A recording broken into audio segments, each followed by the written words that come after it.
Okay, so last part of this week's lecture is about just giving an example of proving programs are not equivalent. So we've had this focus so far in this section on proving equivalence, but it's also useful sometimes to prove that things are not equivalent, so we can negate things. And the case study here is a simple version of substitution. So imagine you have some sequence of assignments like this. So you're assigning something to x and you're assigning something to y. Some a1 and a2 are just arbitrary expressions. And if you think about it, you could say, well, maybe we can just simplify some of this by saying, well, if there's some x's in a2, we can sort of get rid of x by just substituting in a1 for all the x's in a2. And then we get this other version where a2 prime is the result of that substitution operation. Okay, so example here, we've got x becomes 42 plus 53 and y is y plus x. So we can replace the x in y plus x with 42 plus 53, and everything is equivalent in this case. Okay, and the reason why you might want to do this is if you've substituted away all the x's, then you could delete the assignment to x completely. So this is another optimization. It's sort of an inlining type expression operation that compilers often will do as well. So it turns out that this is actually not sound, in that there are some instances where doing this substitution leads to programs that aren't equivalent. Okay, so might be worthwhile pausing at this point and just thinking about this example here and how you might change it to make it into one that doesn't work. Okay, we'll come back to that question in a minute.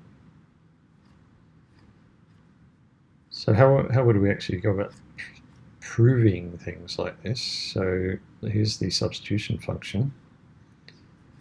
All right, so this is the formal definition of that thing we did informally above, where we take an identifier, an expression, and another expression. So the idea is that we want to look through A and find all the i's and replace them with u's. All right, so every time we find an I, we just replace it with whatever u is. Everything else stays the same. So all the operators stay the same. It's just some of the variables, if there are any occurrences of I, they get changed into whatever u is, some arbitrary expression. So it's a simple recursive traversal. The only interesting part is this if here, where when we get to an ID leaf, we check to see if it's the one we're looking for, and if it is, we just replace it with u. Otherwise, we leave it unchanged. Okay, so this is the transformation, if you like, that we were interested in, and we want to sort of study whether it actually holds, whether it actually does the right thing each time. So in this case, you can see the example here is there. This is the encoding of the example they had, about part of the program they had before, where they've got substituting x with 42 plus 53 in the expression y plus x. So what you get is y plus 42 plus 53. Okay, so that works fine. But the proposition we're really interested in is this one about the sequences of assignments. So the example we gave before is an instance of this one. So we've got a sequence of 2 assignments, and we're leaving the first one the same, and we're changing the second one to replace the right-hand side with the substituted version, where we're substituting in the right-hand side of the first assignment for the identifier. It's the target of the first assignment. Okay, and so this is something you might say, well, yeah, we can prove this, but it turns out it's actually not the case, that this is going to be allowed. And the problem case, which is explained in this example, is where the expression here, the A1, uses X, or in this case uses I1. And that's a problem because if we're using it in this position of A1, we're getting the previous value of I1 before this assignment has happened. But then when we substitute into this, when we evaluate whatever this expression turns out to be, we're now getting the value of I1 after the A1. Right? So this is not going to give us the same semantics. So you can see an example here where they've got x is x plus 1.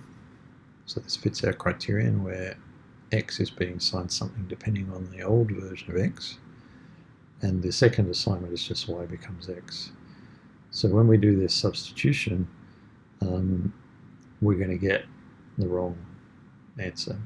Okay, and they're basically showing us in this little proof here that if we start in this particular, well, this is the ending state for the original program. So if we start out with x and y both being 0, we end up with x and y both being 1. Okay, but in this version, with the updated version, because we've got x getting incremented here, plus now y is being assigned x plus 1, we end up with y being 2 instead of 1. So these two programs are not equivalent because we found a starting state where x and y are 0 that leads to two different finishing states depending on which program we use, and hence they're not equivalent for that execution. Okay, so that's a counterexample case, and essentially that's what this proof down here is going to use. So there's a not here. So it's basically showing that this property that we thought might be true isn't true by instantiating with a particular counterexample, which is the one we just looked at.